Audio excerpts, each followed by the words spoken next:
അൽഹാഖുമുത് തകാസുർ, നിന്റെ തിരക്കാടോ നിന്നെ നശിപ്പിച്ചത്.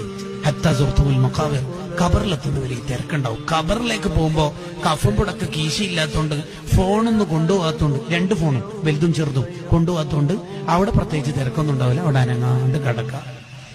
ഇനിയൊരു മീറ്റിംഗ് നിനക്ക് ജീവിതത്തിൽ ഇല്ല, ഇനിയൊരു സ്വലാത്ത് മജ്ലിസ് ഇല്ല, ഇനിയൊരു സുബ്ഹ് നിസ്കാരമില്ല, ഇനിയൊരു തസ്ബീഹ് ഇല്ല. മരണം മുതലുള്ള കാലം പ്രതിഫലത്തിന്റെ കാലമാണ്. മരിച്ചു കഴിഞ്ഞാൽ ഒരു സുബ്ഹാനല്ലാഹ് ചൊല്ലാൻ കഴിയില്ല, 1 രൂപ സ്വതക്ക കൊടുക്കാൻ കഴിയില്ല, ഒരു സ്വലാത്ത് ചൊല്ലാൻ പറ്റൂല, ഒരാളുടെ മുഖത്ത് നോക്കി ചിരിക്കാൻ പറ്റൂല, ഒരു ഖുൽ ഹു അല്ലാഹു ഓതാൻ പറ്റൂല, ഒരു വിത്തർ നിസ്കരിക്കാൻ പറ്റൂല. അത് മരിക്കണവരെ മാത്രം. സ്റ്റോപ്പ്. നീ തിരക്കഭിനയിക്കരുത്, തിരക്കഭിനയിക്കരുത്. സ്വലാത്തിന് വരുന്നില്ലേ, ചെറിയൊരു തിരക്ക്. മീറ്റിങ്ങിന് വരുന്നില്ലേ, ഇന്ന് കുറച്ച് ഷോപ്പിൽ തിരക്കുണ്ട്.